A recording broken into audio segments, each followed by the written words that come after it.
All right, so this is going to be a very quick video. I'm going to talk about my experience with the Mac Mini, but also with my Apple Vision Pro and Mac Mini setup. I have some good news and bad news regarding the Mac Mini. So the Mac Mini is actually pretty cool. The M4 chip is pretty decent. It does a lot of things very nicely and very easily. I was able to do my editing very easily with this, no issues, no overheating, no fans running crazy. I was able to just do my day-to-day task with the Mac Mini. And with the Apple Vision Pro setup, again, it just makes it a better experience. The Mac Mini does seem to have everything. This is the base version, by the way. It is $800 Canadian. So it has 3 USB-C with 1 Thunderbolt, 2 USB-Cs in the front, headphone jack in the front here, Ethernet, HDMI, and power cord or power port, and also the infamous power button at the bottom. So it is pretty loaded when you really think about it. As a default option, just getting this for 800 bucks is amazing. If you're someone that's looking to edit videos and you want to have an easy way in, but have a very powerful computer, the M4 Mac Mini is the easiest option to go with. And also the design. So it is pretty small, so it can fit in very, very tight places. If you want to hide it, you can hide it very easily and have it be very discreet. There's also accessories that can make it look like a desktop computer, a mini desktop, and all those stuff. So the Mac Mini has a lot of versatility when it comes to your setup. My setup, it was with the Apple Vision Pro. I loved it. It was the best experience that I ever had with the Mac Mini, even though this is my first Mac Mini. Using the Apple Vision Pro with the Mac Mini just makes it a very good experience.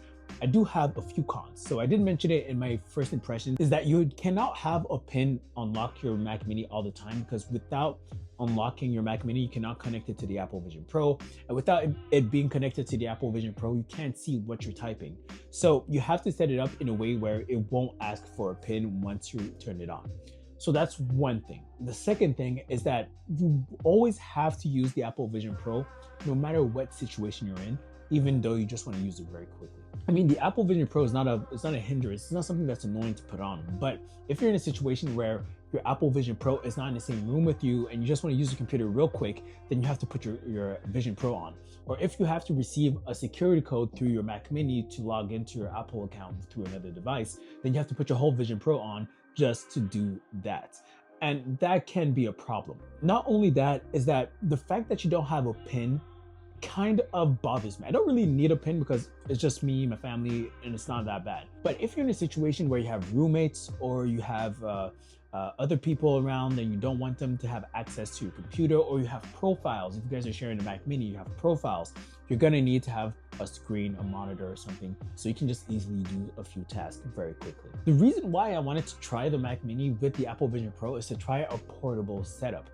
But what I realized, there's a more portable option that Apple sells that is just as powerful and is even more seamless with the Apple Vision Pro. And those are the MacBooks. So what I realized is that you can get yourself a MacBook Air that comes with the keyboard, comes with a trackpad, comes with a screen, and you can also do the Apple Vision Pro virtual display with it. And it's infinitely more portable than the M4 Mac Mini. Yes, I know that the MacBook Airs right now have the M3 chips, but give it a few months, maybe Apple's gonna come out with the M4 chip MacBook Air, and the value of the Mac Mini is not gonna be as great, unless you're using it strictly as a desktop and traditional way with your monitor, etc.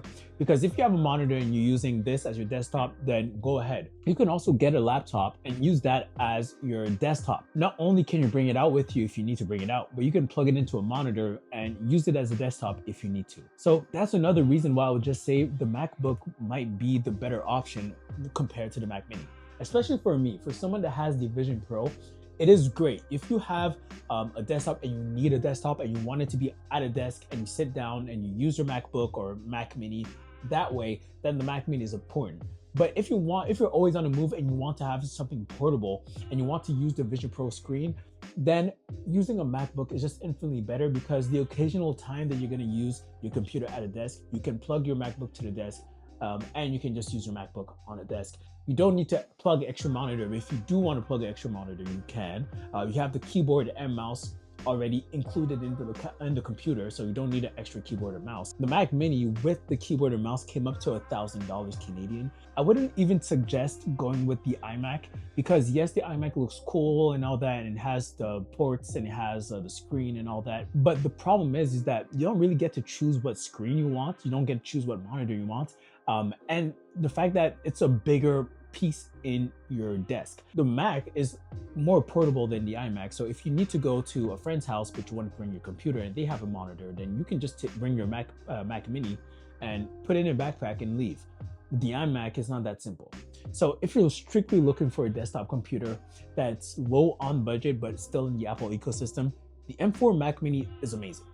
If you want to use it with the Apple Vision Pro, I would say look into getting the MacBooks because they pair better with the Apple Vision Pro. But not only that, you'll also get a keyboard, a mouse, and a screen included. So yeah, that's about it. The Mac Mini has been great, but I still feel like using the Apple Vision Pro with my MacBook is just better. Using the screen, having it portable, being able to just lay down in the bed, use the keyboard on my laptop, and just use the laptop like that. But the Mac Mini has been very good. So if you don't like the experience with the Apple Vision Pro and the MacBook, go with the Mac Mini because this is not quite there, but it's right there. That's pretty much it. Those are my final thoughts. I told you guys it was going to be a quick video, but those are my final thoughts when it comes to the Apple Vision Pro and the Mac Mini setup and just the Mac Mini in general. I think Apple really nailed it with the desktop in this one. This is a Mac Mini that I might consider if I'm looking for a stationary desktop, but for now I'm more on the portable side. So the MacBook Pro that I have right now is still going to hold me for a few, but let's see if I'll have to upgrade that next year. But yeah, so that's pretty much it. So see you guys on another video. Peace.